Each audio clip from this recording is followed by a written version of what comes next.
as hairstylists, we don't have a traditional retirement set up for us, and I was always super anxious about that because I didn't know like where to look or how to start one. So in real estate always really interested me because I felt like I could do it. I could do that myself, not have to rely on anyone. I didn't know if I was going to get married or a partner, and I just really wanted something to be independent for myself. And my dad is always looking on Zillow everywhere we go, everywhere. And kind of funny that I married into someone who loves real estate. Hi, Brad. Hello. And he worked for a developer for 12 years, so it kind of just like fit.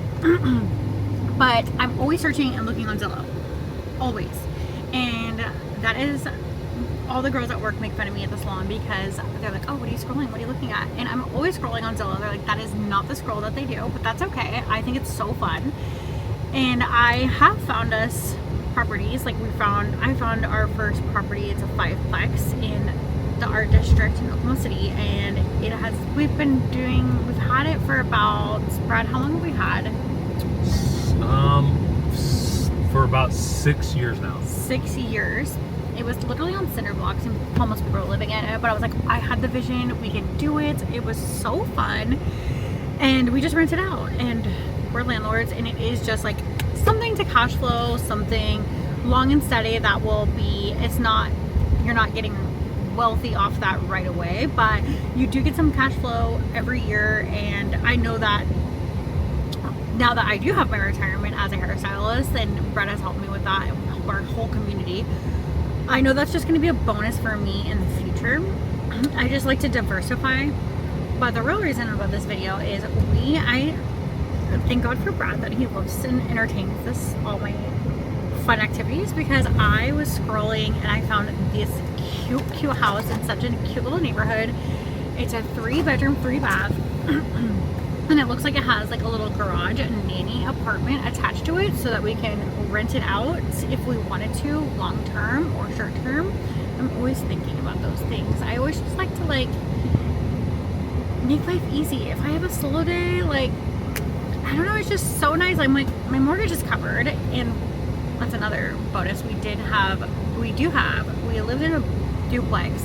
Had a duplex. I seriously manifested this. Like, I did not give up for 3 years. I wanted to live in this one neighborhood. It is so luxury neighborhood, but we could not. She was stuck on it. I was so stuck on it. I could not drop it. I was like, I moved from California to Oklahoma, and I was like, look, if I'm living in Oklahoma, this is exactly the neighborhood that I wanted to live in, but we couldn't like not afford it. Like, I just couldn't grasp spending $1 million on a house in Oklahoma.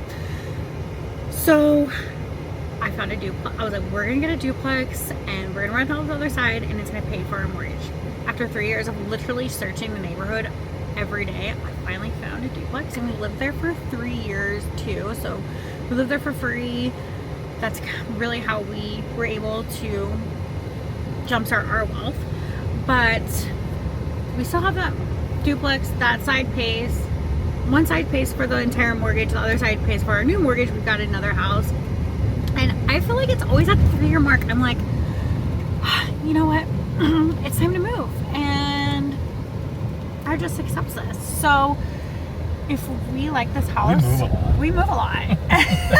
Apparently we like this house. I'm gonna try to convince Brad, if we rent our now house out and get this new house, we can still rent out the other side and pay for the new mortgage, and the duplex pays for the other mortgage, and we're still cash flowing with the new renters.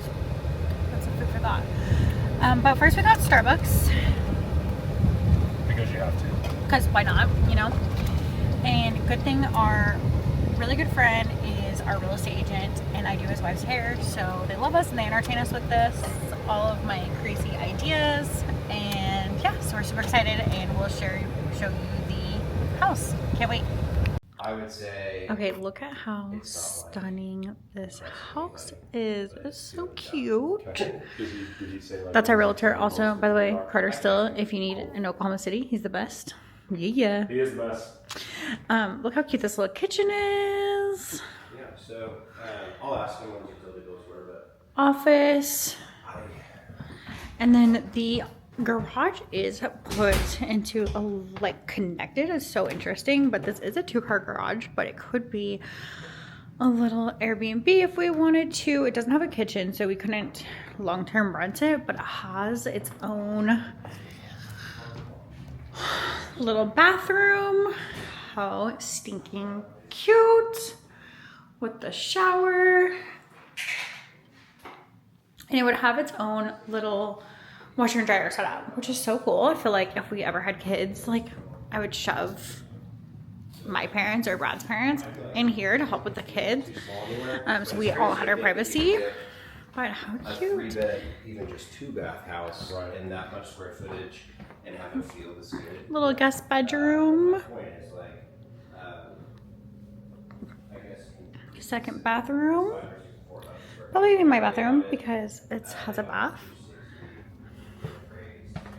And then the master.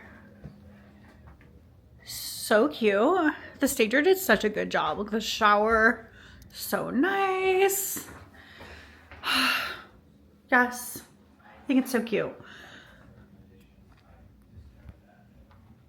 What are your thoughts? Do you think we should Airbnb the garage? Or is that weird? I'm always looking for ways to extra, like, that we don't have to pay the entire mortgage, so.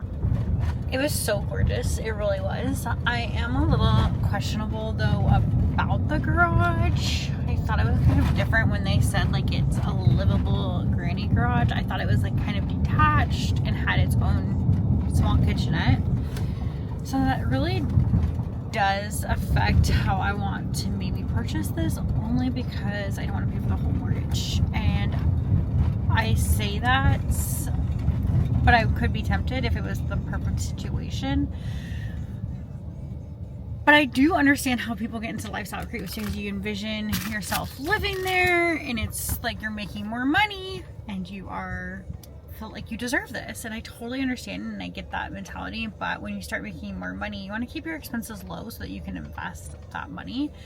Treat yourself every now and then, get yourself that Starbucks, live your life, but don't get something like so out of your price range that you can't afford it and get your money back. I do think that I would be worried about not being able to sell that one day with a garage like that, because they were counting that as livable square footage, so questionable. But yeah, I just don't know if I'm ready to make that move, make that investment. What do you think? I agree. I think super cute house. It would definitely be a small upgrade from what we have now. It's a great neighborhood, obviously, but it's really, really centrally located really well, which I love. But I don't know. I'm like, I like it a lot, but do I love it? Right. That's kind of where I'm at. So if you don't like it, I mean, if you don't love it, You definitely don't want to spend that kind of money on it. no, Right. I know. I feel like I was so excited and so excited in the house. The stagers do such a good job, FYI. Now I'm like envisioning our stuff and I'm like, it probably wouldn't be as cute. And I don't have to pay for a mortgage right now. Some things to think about. Yeah. What do you guys find yourself doing? Do you feel like you're getting into lifestyle creep? Do you envision yourself at homes? Are you like me that look on Zillow? I don't know. Share your thoughts.